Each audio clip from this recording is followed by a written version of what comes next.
નમસ્કાર, વીટીવી વિશેષમાં આપનું સ્વાગત છે. હું છું નિશિત રાજ્યગુરુ. આપણે ત્યાં એક કહેવત છે કે ચોરું કચોરું થાય પણ માવતર કમાવતર ન થાય. જો કે ઉત્તર પ્રદેશના બરેલી અને દિલ્હીના સમયપુર બાદલીમાં વિસ્તારમાં જે ઘટનાઓ ઘટી છે તે પછી લાગે છે કે બદલાતા સમય સાથે કહેવત બદલવી પડે તેમ છે. આ બંને ઘટનાઓમાં માવતર એટલે કે માતા પિતાએ જે કૃત્યો કર્યા છે તે પછી કહેવાનું મન થાય છે કે ક્યારેક માવતર પણ કમાવતર થાય છે. ઉત્તર પ્રદેશના બરેલીમાં એક માતા તેના 1.5 વર્ષના દીકરાને બેરહેમીથી માર મારી રહી હોવાની ઘટના સીસીટીવી કેમેરામાં કેદ થઈ ગઈ છે.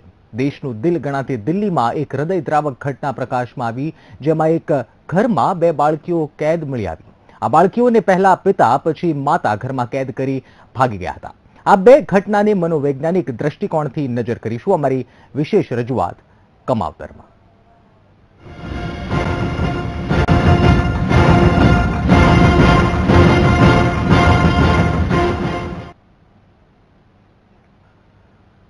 યુપીના બરેલીમાં એક ચોંકાવનારી ઘટના સામે આવી છે. આ ઘટનામાં સામે આવેલા એક વિડીયોમાં એક માતા તેના 1.5 વર્ષના બાળકને બેરહેમીથી માર મારી રહી છે. ઘરમાં લાગેલા સીસીટીવી કેમેરામાંથી પતિએ જ તેની પત્નીની આ હરકતને કેદ કરી છે. માની મમતાને લજવતો આ વિડીયો સામે આવ્યો. પોલીસે હાથ ધરેલી કાર્યવાહીમાં પતિ પત્ની વચ્ચેનો ઘર કંકાસ કારણભૂત હોવાનું મનાઈ રહ્યું છે.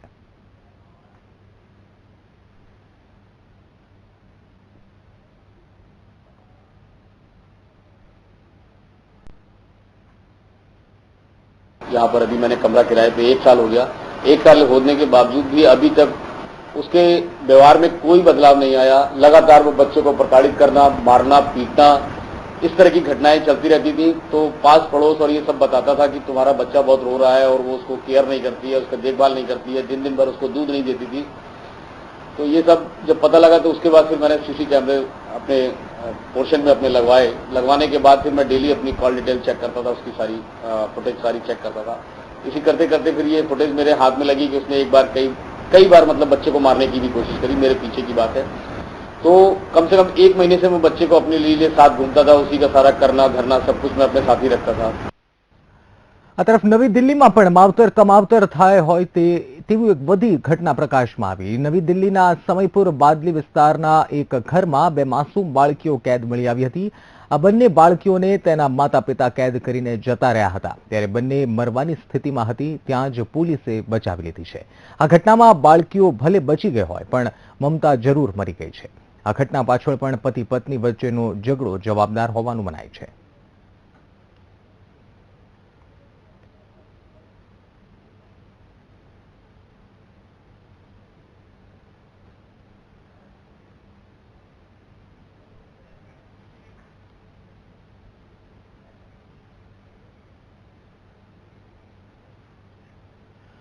માવતરને કમાવતર સાબિત કરતી આ ઘટના માટે કયા પરિબળો જવાબદાર છે અને આ સમસ્યાનું સમાધાન શું હોઈ શકે, આ મુદ્દાને કેન્દ્ર સ્થાને રાખી અમે ચર્ચા કરી જાણીતા મનોચિકિત્સક પ્રશાંત ભીમાણી સાથે.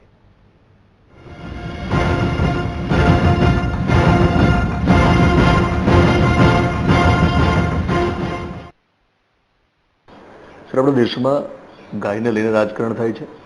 આપણા દેશમાં અમુક ધાર્મિક સ્થળોમાં સ્ત્રીઓએ પ્રવેશ મેળવવો કે ન મેળવવો, સુપ્રીમ સુધી આખો મામલો પહોંચે છે. આપણા દેશમાં મુખ્યમંત્રી જ્યારે પદ છૂટી જાય તો આત્મહત્યા કરે છે. આ પ્રકારના વિષયોને લઈને મીડિયામાં ચર્ચા થાય છે, ડિબેટ થાય છે.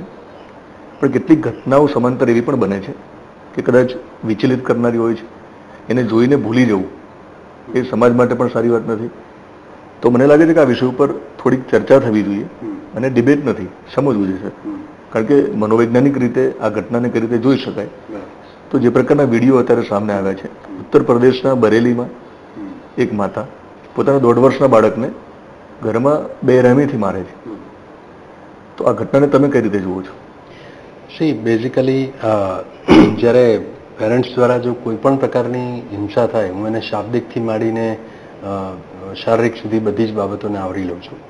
તો એવા સંજોગોમાં એક કોઈ પણ પ્રકારની હિંસા ક્યાંક ને ક્યાંક એની નેગેટિવ અસર છોડતી હોય છે. ધારો કે બાળક કંઈ ખરાબ કરે તો માતા પિતા પાસે જનરલી સૌથી પહેલાં એને સમજાવવાની કોશિશ કરવાની વાત નથી હોતી. કોઈ પણ રીતે એને મારવાની જ વાત હોય છે કે એને એના પર ગુસ્સો કરવાની વાત હોય છે. તકલીફ એ થાય છે કે માતા પિતા જેવા બેકગ્રાઉન્ડમાંથી આવે છે, જેવા ભણતરમાંથી આવે છે, કે જેવા ઉછેરમાંથી પોતે આવે છે, એ જ પ્રકારની આખી ઘટના કે એ જ પ્રકારનું આખું માનસિકતા એ બાળકો પર આરોપિત કરવા માંગે છે, જાણે અજાણે. અને એટલા માટે એ આમ મારવાની જે ઘટનાઓ જે છે એ બનતી જાય છે. અને કોણ જાણે કેમ લોકોને એવું છે કે મારવાથી બાળક સીધું થઈ જાય છે. એટલે it is again a very big myth. આ કિસ્સામાં એવું છે કે બાળક માત્ર 1.5 વર્ષનું છે અને જે પ્રકારના વિડીયો છે તો જોઈ શકે છે કે બાળક એની મા સામે જુએ છે અને કદાચ એ બોલી શકતું નથી, પરંતુ એવું કહેવા પણ માંગે છે કે મમ્મી મારો શું વાંક છે. તો જે પ્રકારે સીસીટીવીમાં જે વિડીયો આપણને ઉપલબ્ધ છે, તો માત્ર 1.5 વર્ષના બાળકને એક માતા શા માટે આ રીતે મારી શકે? સૌથી મહત્વની વાત મને એવું લાગે છે કે 1.5 વર્ષના બાળકનો તો વાંક ના જ હોય, તો બહુ સ્વાભાવિક છે. પણ જ્યારે આવા લોકો જ્યારે આવું વર્તન કંઈક કરતા હોય છે, ત્યારે હું એવું દર્શક મિત્રોને પણ ખાસ કહેવા માંગીશ કે કોઈક માનસિક રોગ કે વિકાર હોય અથવા તો કોઈક રીતે પોતે સ્ટ્રેસનો ભોગ બનેલા હોય માતા પિતા, ત્યારે બીજાનો ગુસ્સો બાળક પર ઉતારવાનો બહુ સાહજિક રીતે જોવા મળે છે.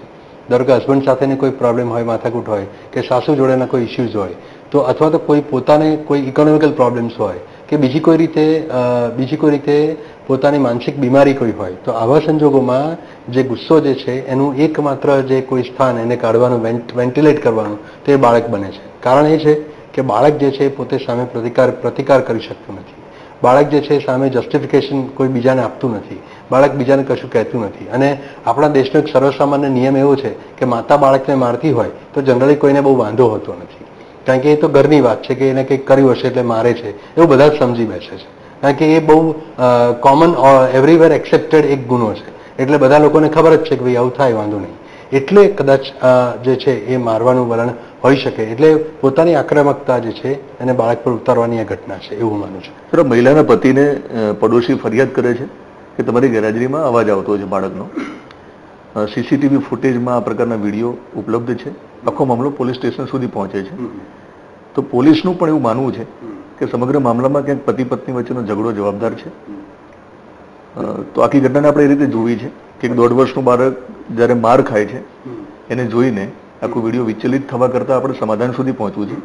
તો તમને લાગે છે કે કેટલાક કિસ્સાઓ હજુ આપણી સુધી આવતા નથી? બિલકુલ. અને હું એવું માનું છું કે જે કંઈ પણ આ એક સીસીટીવીમાંથી બહાર આવ્યો આ કિસ્સો, એ ખરેખર એક લાલ બત્તી સમાન છે. હું શ્યોરિટી સાથે કહી શકું કે આના કરતાં અનેક ગણા કિસ્સાઓ થતા હશે, મારવાના આ પ્રકારના કિસ્સાઓ થતા જ હશે. મહત્વની વાત એ છે કે એ જે બાળક જે છે એને મારવાનું બીજું એક કારણ એ છે કે એ બાળકની અંદર પેલા પતિનો અંશ હોય છે. એટલે પતિ પરનો ગુસ્સો જ્યારે કાઢી ના શકે એટલે બાળક પર કાઢે છે, એવું પણ બની શકે.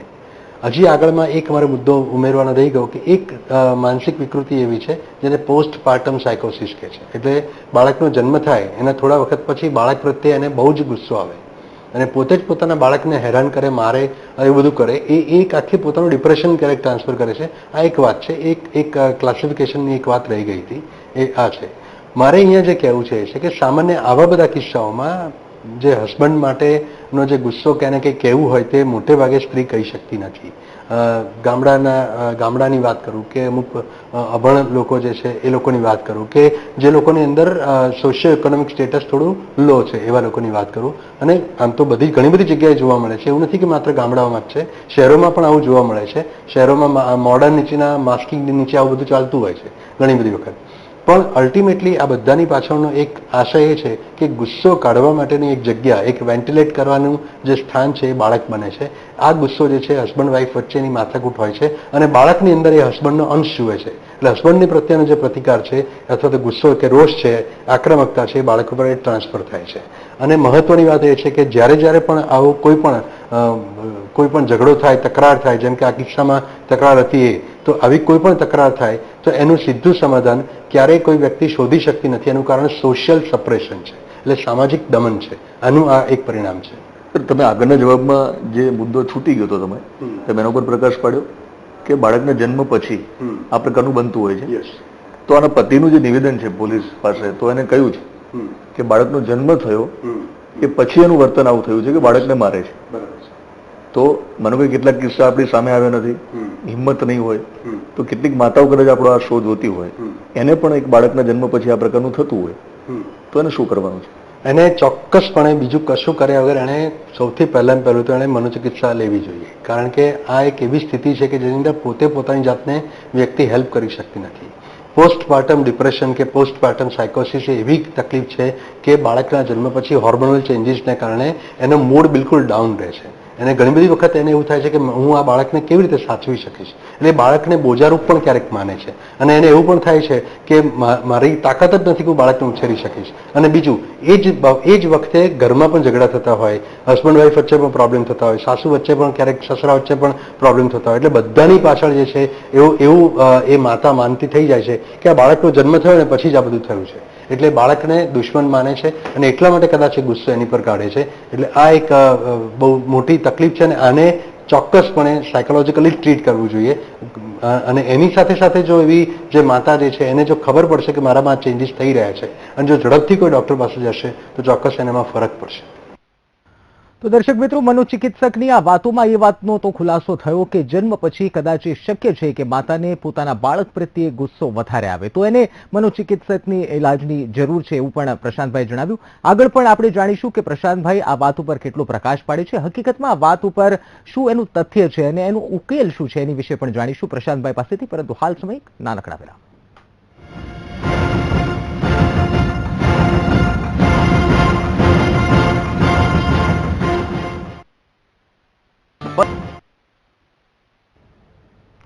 Welcome back. આપ જોઈ રહ્યા છો અમારી વિશેષ રજૂઆત. તો આવો સાંભળીએ કે પ્રશાંતભાઈ આજે કમાવતર અમારી જે વિશેષ રજૂઆત છે કે જે માતાઓ પોતાના બાળકને આવું દર્દનાક એક દર્દ આપી રહી છે એની પાછળનું કારણ શું છે, આનો ઉકેલ શું છે, સાંભળીએ પ્રશાંત ભૂષણ.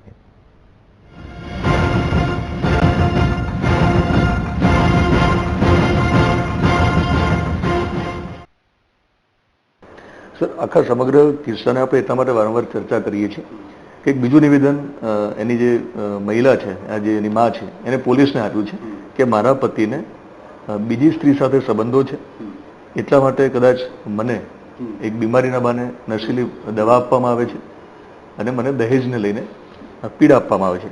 તપાસનો વિષય છે, સ્ત્રી સાચી ખોટી એ પોલીસ તપાસ કરશે. પણ કેટલાક કિસ્સામાં જે અણબનાવ છે પતિ પત્ની વચ્ચેના, એનું એક શું સમાધાન હોઈ શકે? કારણ કે કેટલાક કિસ્સાઓ આ પ્રકારના જ્યારે આપણી સામે આવી રહ્યા છે તો એનું સમાધાન શોધવું એ કદાચ જરૂરી છે. આમાં બે બાબત હોઈ શકે. એક તો એ છે કે ખરેખર એને કોઈ સંબંધ હોય કોઈ બીજા સાથે, એવું પણ બની શકે કે એને બીજા લગ્નેતર સંબંધો હોય, એ શક્ય છે.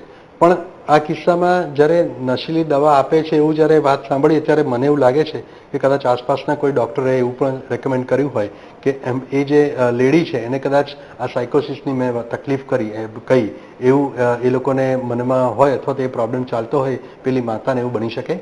આની અંદર વહેમ, શંકા, કુશંકા બધું જ થાય છે અને આ બધું એક લક્ષણ સ્વરૂપે હોય છે. કદાચ એ સાચું ના પણ હોય અને મોટે ભાગે નથી હોતું. જ્યારે રોગ તરીકે હોય છે ત્યારે સાચું નથી હોતું અને એવા સંજોગોમાં વાયોલન્સ પણ થાય છે, હિંસા પણ થાય છે, આ બધું જ થાય છે. અને એવા સંજોગોમાં એ પોતાના બાળકને પણ મારી શકે, એમાં કોઈ ડાઉટ નથી. અને આ જે છે, જે સાયકોસિસની સ્થિતિ જે છે એની અંદર ચોક્કસ દવાઓ તો આપવી જ પડે અને કદાચ બની શકે કે એનો હસબન્ડ જે છે એક બીજા કોઈને મળી, કોઈ ડૉક્ટરને મળીને દવા આપતા હોય એવું બની શકે. હજી મને ખબર નથી, may be it requires lot of other investigations, પણ એવું બની શકે કે આ તકલીફ થઈ હોય અને એનો ઉપાય કરવાનો ટ્રાય કર્યો હોય અને શંકાને આધારે, એક લક્ષણને આધારે એ પત્ની એવું પણ કહેતી હોય કે આ મને કોઈ પણ રીતે દવા આપે છે. આવું શક્ય છે. સર, 1.5 વર્ષનું બાળક છે એટલે સ્વાભાવિક છે કે એ માતા પ્રત્યે લોકોને રોષ છે. થોડી મોટી ઉંમર હોત અને બાળક ઉપર ગુસ્સો કરવો અને મારવું એ પણ એટલું જ કદાચ મોટું પાપ છે. એ માતાને કદાચ ખબર નહીં હોય કારણ કે એની મનોસ્થિતિ એ પ્રકારની છે. તો આપણે આ વિષયને લઈને એ પણ સમજવું જોઈએ, આ કદાચ ટેક ઓફ પોઈન્ટ હોઈ શકે આપણા માટે. આ પ્રકારના કિસ્સાઓ કેવા વધી રહ્યા છે સમાજમાં કે બાળકો ઉપર ગુસ્સો કરવો અને જે પ્રકારની કહેવતો હતી કે છોરું કછોરું થાય પરંતુ માવતર કમાવતર ના થાય, પણ અહીંયા ઉલટું જોવા મળે છે. હા, એટલે આમાં એક બીજી મહત્વની વાત એ છે કે જે માતા પિતા જે છે એ માતા પિતા અત્યારે ઓવરઓલ જે પોતાની સ્ટ્રેસફુલ કન્ડિશન જે છે એના માટે બાળક થઈ જવું એ બહુ ઇઝી બાબત છે, બાયોલોજીકલ બાબત છે, બાળક થઈ જાય. પણ બાળકનો ઉછેર જે છે એ સાયકોલોજીકલ બાબત છે અને એ લગભગ કોઈને આવડતું નથી હોતું. ઘણી બધી વાર એના માટે ટ્રેનિંગ ક્યાંય નથી. There is no training school for parenting. એવા કોઈ સ્કૂલ નથી અને 2-3 દિવસના વર્કશોપ જે ચાલતા હોય છે એમાં પેરેન્ટિંગ શીખી શકાય નહીં. એના માટે તો વેલ્યુ અંદર હોવી જોઈએ, નૈતિકતા અંદર હોવી જોઈએ અને એને કેવી રીતે બાળકની અંદર ઊભી કરી શકાય એનું જ્ઞાન ને સમજ હોવી જોઈએ, ધીરજ હોવી જોઈએ. આ ઘણી બધી બાબતોની જરૂર છે. મૂળભૂત વાત મારે એ કરવી છે કે કોઈ પણ ઉંમરનું બાળક છે એના પર હાથ ઉપાડવાથી માંડીને એને ખરાબ બોલવાથી માંડીને એના પર ગુસ્સો કરવો કે આંખો કરવી જે છે ને એ પણ વ્યક્તિએ વિચારીને કરવું જોઈએ. ઘણી બધી વખત મેં એવું સાંભળ્યું છે પ્રેક્ટિસની અંદર કે કેટલાક માતા પિતા એવું કહેતા હોય છે કે ભાઈ એના પપ્પા તો ગુસ્સાવાળા છે, એમને તો ટેવ છે, એમ પુરુષ છે તો ગુસ્સો કરે, એટલે આ ક્યારે ન્યાય છે? એટલે એવો કોઈ કંઈ અધિકાર આપી દીધો નથી કે પુરુષ છે એટલે ગુસ્સો કરે, એવું નથી હોતું. અને બીજું કે ગુસ્સો કરે તો એનું જે સાધન જે છે અથવા એનું જે ડેસ્ટિનેશન ગુસ્સાનું જે છે એ બાળક જ શા માટે બને? એ ના હોવું જોઈએ. એટલે બાળક ઉપર થતા આ કોઈ પણ પ્રકારના જે અત્યાચારો છે એ બધા અત્યાચારોને કારણે બાળક ભવિષ્યમાં પોતાની પછીની પેઢીને એવી રીતે જ મોટું કરતું થાય છે. એટલે જો પોતે નાનપણમાં માર ખાધો હોય તો એ એવું જ સમજે છે કે હું જ્યારે ફાધર થઉં ત્યારે મારે પણ મારા બાળકને મારવાના હોય અને માર્યા વગર બાળક શીખશે નહીં. એટલે જે જૂની કહેવત જે છે સોટી વાગે ચમચમ ને વિદ્યા આવે ધમધમ, એ પ્રકારનું બધામાં લાગુ પડે છે. માર્યા વગર શીખે જ નહીં કોઈ છોકરા, એવું એ લાવે છે. અને આ જ કારણ, હજી પણ તમને કહું છું કે આ જ કારણ, જો ફેમિલી ડિસ્ટર્બ હોય અને એ લોકોને મારવામાં આવે છોકરાઓને, સિંગલ પેરેન્ટિંગ હોય કે માતા પિતા ઝઘડતા હોય, તો એવા છોકરાઓ ભવિષ્યમાં મોટા થઈને સાયકોપેથ પણ થઈ શકે. એટલે જે ટોળાની અંદર પથ્થરો મારતા છોકરાઓ તમને દેખાય છે, જે લોકો ડ્રગ એડિક્ટ દેખાય છે, જે લોકો સમાજની અંદર જાહેર મિલકતોને નુકસાન કરતા દેખાય છે, એના રિસર્ચ થયેલા છે, એના સંશોધનો થયેલા છે. એવા લોકોના બાળપણ તપાસવામાં આવે છે ત્યારે ચોક્કસપણે આવી કોઈને કોઈ વિક્ષેપથી કે કોઈને કોઈ વિક્ષેપ એ લોકોમાં જોવા મળે છે. એટલે ultimately what we want to setting is the most important part in anything. અને એ બાબત જો વ્યવસ્થિત થશે તો એક પેઢીથી બીજી પેઢી સુધીની આ હિંસા કોઈ પણ સ્વરૂપની હોય, શાબ્દિક હોય કે વાચિક હોય કે કાયિક હોય, કોઈ પણ જે હોય એ અટકી જશે. તો આ કિસ્સામાં પણ એવું કદાચ બને કે જે પ્રકારનો બદલાવ છે, પરિબળો જવાબદાર છે, આ લક્ષણો છે કે આ પ્રકારનો સમાજ બની રહ્યો છે, તો પહેલા એ સમજવું છે કે આ પ્રકારના કિસ્સાઓ જે બની રહ્યા છે તો એના જે પરિબળો અલગ અલગ છે, ઘણા બધા કીધા જે છૂટી ગયા છે બોલવામાં, તો કયા કયા પરિબળો જવાબદાર છે કે આ પ્રકારના બનાવો વધારે આપણી સામે આવી રહ્યા છે? એમાં સૌથી પહેલું પરિબળ મેં જે કહ્યું તે છે પેરેન્ટિંગનું પરિબળ. એટલે કે માતા પિતા અને વાતાવરણ જે પ્રકારનું પૂરું પાડે છે બાળકને, એ બહુ જ ઇમ્પોર્ટન્ટ વાત છે. જીનેટિકલ ફેક્ટર્સ બીજા કે જે વંશ પરંપરાગત આવતા હોય, આનુવંશિક પરિબળો, જનીન તત્વના પરિબળો, એ પણ બહુ મોટો ભાગ ભજવે છે.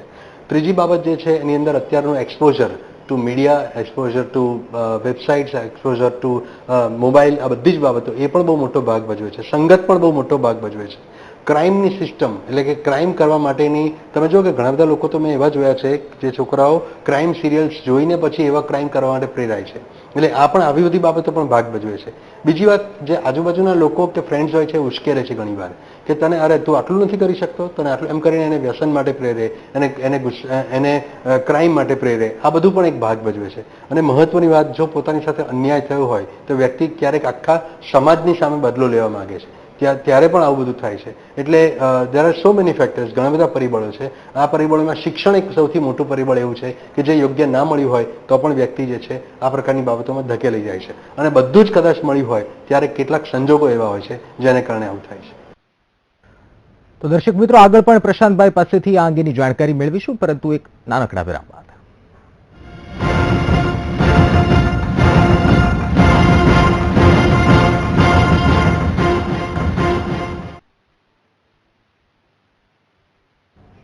Welcome back. આપ જોઈ રહ્યા છો વિશેષ રજૂઆત. આવો સાંભળીએ કે પ્રશાંત ભીમાણી આ સમગ્ર ઘટના અંગે શું કહી રહ્યા છે.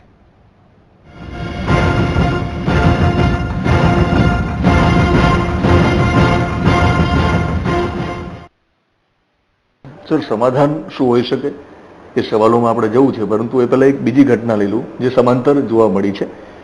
દિલ્હીમાં સમીપુર બાદલી નામનો વિસ્તાર છે, ત્યાં પોલીસ બે બાળકીને છોડાવે છે.